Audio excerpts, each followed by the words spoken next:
Sem mais inscritos, então encerramos o espaço das pequenas comunicações. Vou fazer uma referência a essa programação aqui dos festejos Farroupilhas do Legislativo, Rancho do Bardoso, citados pelos colegas vereadores.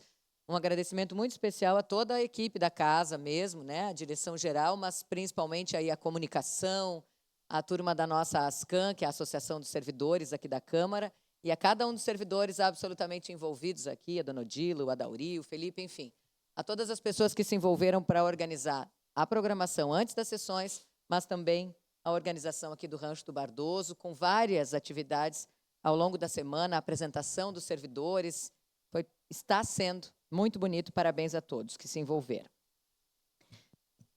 Passemos então à ordem do dia, em discussão única e votação, projeto de lei número 126/2024, contido no processo número 162/2024, de autoria do vereador Camilles, que denomina Via Pública Municipal do bairro Tijuca, com o nome de Rua Sadi Mari.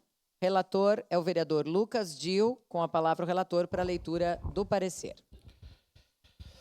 Pelo parecer favorável ao processo 162/2024, contendo o projeto de lei número 126/2024. Recebe esta Comissão de Desenvolvimento Urbano, Transporte e Habitação o processo número 162/2024, contendo o projeto de lei 126/2024, de autoria do vereador Gilfredo Otto de Camilles Sobrinho. Este projeto propõe a denominação de uma via pública municipal localizada no bairro Tijuca, com o nome de Rua Sadi Mari. O projeto de lei 126/2024 foi acompanhado por documentação completa e apropriada, que inclui um histórico detalhado, um mapa de localização da via, uma certidão de óbito, um abaixo-assinado e certidões judiciais negativas.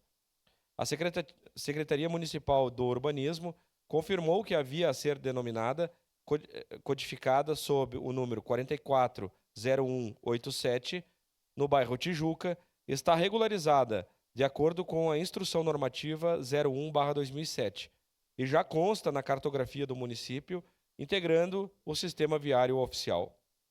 Baixado à Comissão de Constituição, Justiça e Legislação, a mesma manifestou-se de forma favorável ao processo 162/2024, contendo o projeto de lei 126/2024.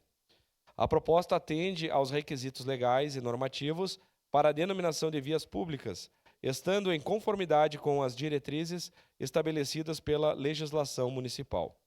Ante o exposto, esta Comissão de Desenvolvimento Urbano, Transporte e Habitação manifesta-se de forma favorável ao projeto de lei número 126/2024, contido no processo número 162/2024.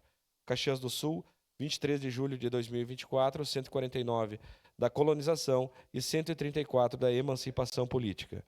Assinam esse documento vereadores Wagner Petrini, Adriano Bressan, Lucas Carenhato, Lucas Dil e vereadora Tatiane Frisso. Era isso, presidente. Obrigado.